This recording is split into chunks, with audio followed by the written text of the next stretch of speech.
Hey everyone, welcome back to YouTube channel Klasi 2018 Faculty of Law Christian University of Indonesia. So, kali ini part 2 dari vlog saya Jai Sarogdato sebagai member dari Klasi 2018 akan kembali menjelaskan tentang apa aja jenis-jenis lembaga keuangan bukan bank Indonesia. Dimana vlog saya sebelumnya yang ini mengenai perusahaan asuransi sebagai salah satu lembaga keuangan bukan bank. Di kesempatan kali ini saya akan menjelaskan tentang yang berikutnya, yaitu perusahaan pasar modal sebagai lembaga bukan bank di Indonesia. Mau tahu apa saja itu lembaga pasar modal? Yuk tetap stay di video kali ini juga ya. See you. Yo, thank you ya yang tetap udah stay di video kali ini. Yuk sekarang kita langsung aja yuk mengetahui apa itu pasar modal.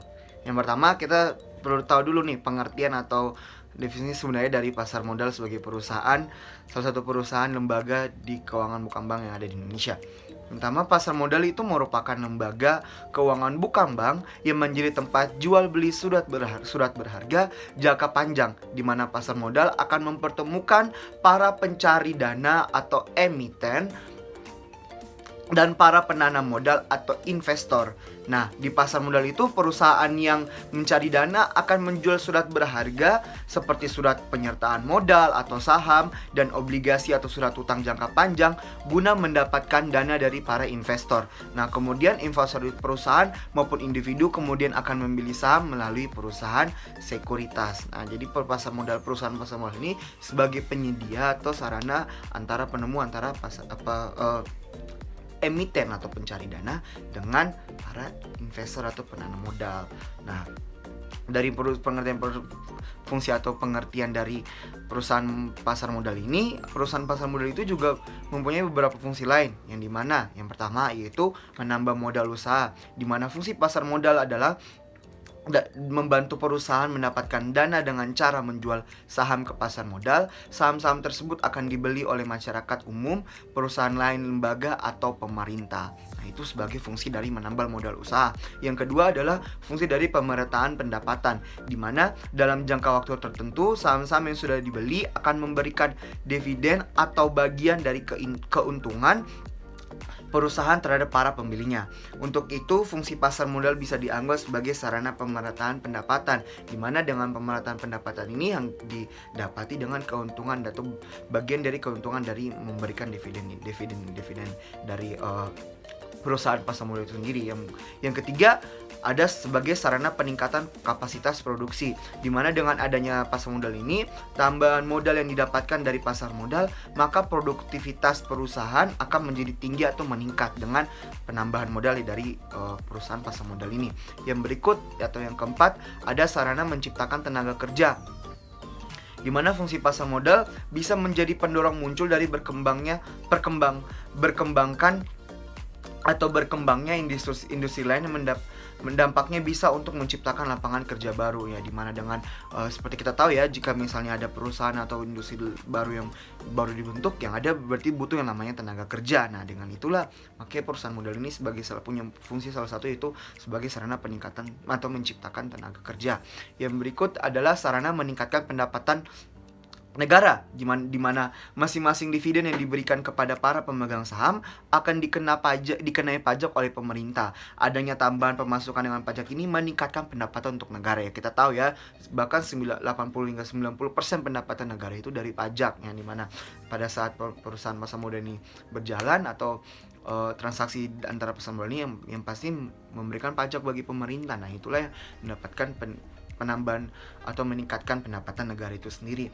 Yang berikut adalah indikator perekonomian negara, di mana kegiatan dan volume penjualan atau pembelian di pasar modal yang meningkat dapat memberikan indikasi bahwa kegiatan bisnis perusahaan dapat berjalan dengan baik, begitu juga sebaliknya. Nah, setelah itu beberapa fungsi dari fungsi-fungsi lain dari perusahaan pasar modal. Dan setelah kita mengetahui fungsi-fungsi di pasar modal itu, perusahaan pasar modal ini mempunyai beberapa jenis-jenis atau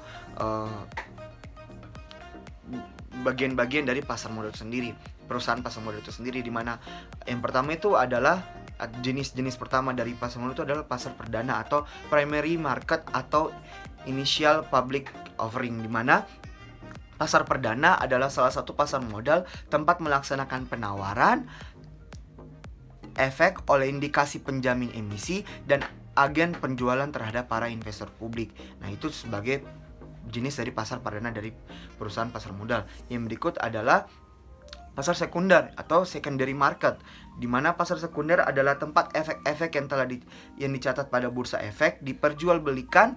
Pasar sekunder menawarkan sebuah kesempatan pada para investor untuk membeli atau menjual efek-efek yang sudah tercatat di bursa, di mana setelah terlaksana penawaran perdana pada pasar ini, efek-efek diperdagangkan dan dari satu investor kepada investor yang lain.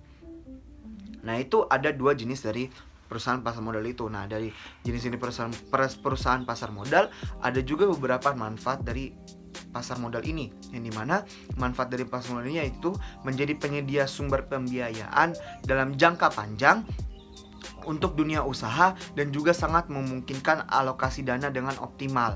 Yang kedua, memberikan wahana investasi untuk investor sehingga sangat mungkin untuk melaksanakan diversifikasi.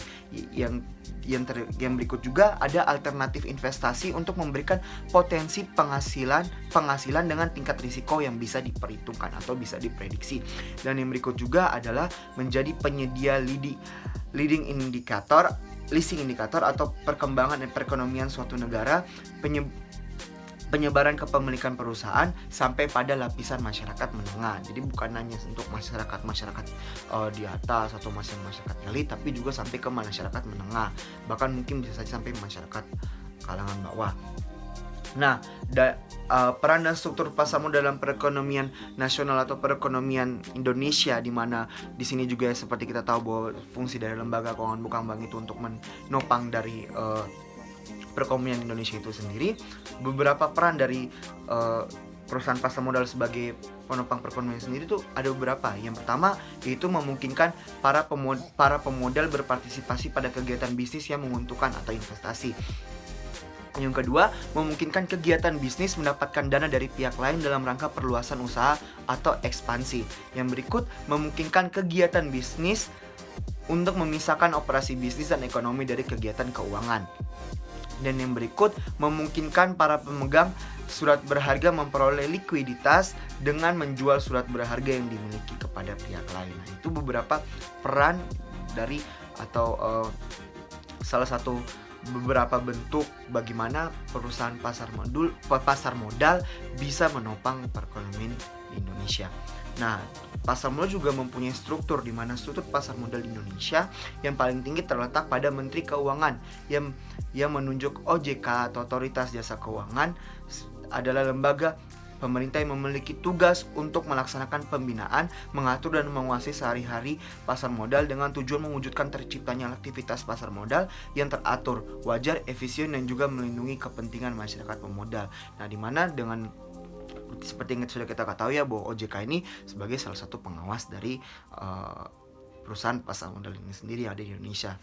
Nah, berikut juga ada contoh-contoh pasar modal, di mana contoh-contoh pasar modal di Indonesia itu seperti Bursa Efek Indonesia atau Stock Exchange, BI atau IDX, di mana BI adalah penggabungan dari Bursa Efek Jakarta atau BEJ dan Bursa Efek Surabaya atau BES.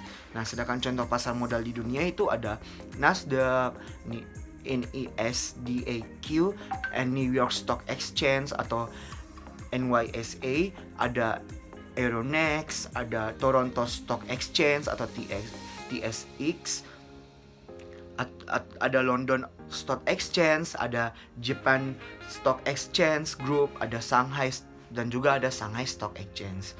Nah, setelah kita sudah mengetahui itu apa contoh-contoh perusahaan pasar modal yang ada di dunia atau di Indonesia, ada manfaat-manfaatnya juga, ada fungsi-fungsinya dan jenis-jenis pasar modal. Yang terakhir yang akan saya bahas adalah apa saja sih peraturan atau regulasi yang mengatur tentang perusahaan pasar modal. Yang kita tahu sudah pada tahu umumnya ya, bahwa undang-undang yang mengatur pada ketentuan pasar modal itu di dalam Undang-Undang Republik Indonesia Nomor 8 Tahun 1995 tentang pasar modal, yang dimana di dalam pasal 1 bagian 3 dari bagian 13 dari undang-undang ini sudah menjelaskan bahwa pasar modal adalah kegiatan yang bersangkutan dengan penawaran umum dan perdagangan efek perusahaan publik yang berkaitan dengan efek yang diterbitkannya, serta lembaga dan profesi yang berkaitan dengan efek. Nah, itu salah satu sebagai regulasi itu undang-undang tentang pasar modal. Ada berikut juga peraturan pemerintah nomor 45 tahun 1995 yaitu tentang penyelenggaraan kegiatan di bidang pasar modal. Ada juga keputusan Menteri Keuangan nomor 645-KMK.010-1995 tahun 1995 yaitu yang dimana pencabutan keputusan Menteri Keuangan nomor 1548-KMK.013-1990 tentang pasar modal sebagaimana telah diubah terakhir dengan keputusan Menteri Keuangan nomor 284-KMK.010-1995. Dan yang berikut juga adalah ada peraturan pemerintah nomor 12 tahun 2004 di mana perubahan atas peraturan pemerintah nomor 45 tahun 1995 tentang penyelenggaraan kegiatan di bidang pasar modal tadi. Yang berikut adalah atau yang terakhir ada peraturan pemerintah nomor 42 tahun 2019 yang dimana pencabutan peraturan pemerintah nomor 46 tahun 1995 tentang tata cara pemeriksaan di bidang pasar modal.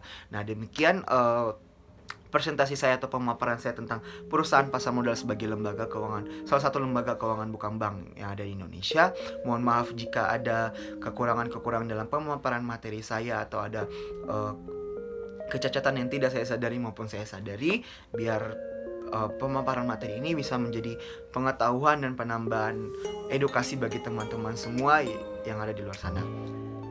See you in the next vlog, guys.